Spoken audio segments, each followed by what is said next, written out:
மத்திய அரசு பணிகளில் பணிபுரிகின்ற தமிழக தொழிலாளர்களும் இது குறித்து ஒரு விழிப்புணர்வு இல்லாத காரணத்தினால் தொடர்ந்து மத்திய அரசு ஏறி நம்மளை மிதித்து வஞ்சித்து வருகிறது.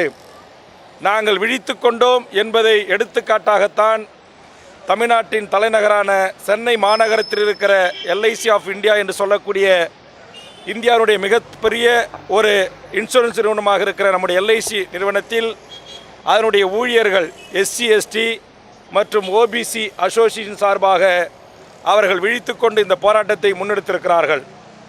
தமிழ்நாட்டில் இருக்கிற பொதுத்துறை நிறுவனங்களில் பெரும்பான்மையான தமிழர்கள் இருக்கின்ற இடம் இந்த இடத்திலும் இனி இவர்கள் வெளியேற்றப்படுவோமோ என்கிற ஒரு அச்சம் ஏற்பட்டிருக்கிறது.